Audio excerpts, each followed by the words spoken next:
सुरुवातीच्या कलांमध्ये जेडीयू तिसऱ्या क्रमांकावर आहे।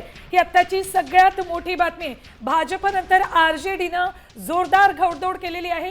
सुरुवातीच्या कलांमध्ये आरजेडी दुसऱ्या नंबरचा पक्ष ठरतोय, तर जेडीयू तिसऱ्या नंबरवर सुरुवातीच्या कलानुसार पडलेले आहे।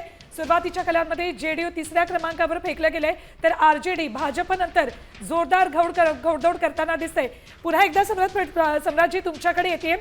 हे जे कल हाती येत आहेत, काय नेमकं सांगू इच्छितोय बिहारचा मतदार? नाही, अजून आतापर्यंत आपल्याला या टपालाची मतमोजणी संपणं आणि त्याच्यानंतर रेग्युलर मतमोजणी सुरू होणं ही प्रक्रिया सुरू आहे।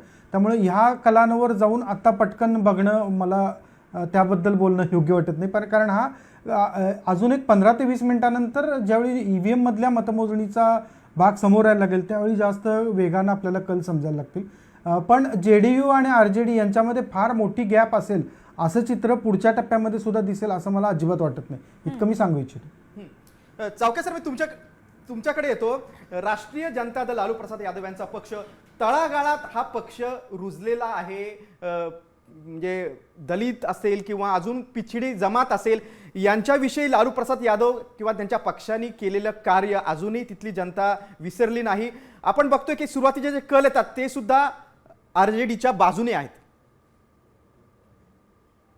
आरजेडी पहिल्या क्रमांकाचा पक्ष होता 2020 मध्ये। त्या तुलनेत आरजेडीची जागा थोड्याशा कमी झालेल्या आहेत, पण हे सुरुवातीचे कल आहे त्यावर लगेच भाष्य करणं बरोबर ठरणार नाही। कारण साधारण 10-11 वाजेपर्यंत कल निश्चित होतील, सेटल होतील आणि त्यानंतरच आपण बोलू शकतो। पण आरजेडी पेक्षा पुढं जेडीयूनं नितीश कुमार यांनी लालू प्रसाद यांनी जे पाया रचला होता, म्हणजे अति पिछड्या जातींचा आणि त्यांना सक्षम करण्याचा, ते कार्य पुढे नेत त्यांनी जेडीयूनी त्यांच्यावर पूर्ण वर्चस्व मिळवलेलं आहे, त्यांचा प्रभाव वाढवलेला आहे आणि त्याचा फायदा त्यांना होतो आहे। त्यासोबत भाजपलाही त्याचा फायदा होतो आहे, कारण उच्चवर्णीय पूर्ण वोट बँक भाजप सोबत आहे आणि त्याच्या जोडीला अतिपिछडा वोट जेडीयूच्या सौजन्याने भाजपला जोडला गेला आहे।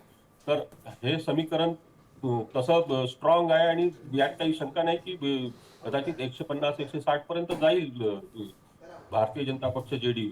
पण त्यानंतर काय होईल हा मोठा प्रश्न आहे, कारण जर नितीश कुमार यांचं नेतृत्व मान्य केलं नाही तर हे 160 जागा देखील पुरेशा ठरणार नाहीत। अगदी बरोबर आहे।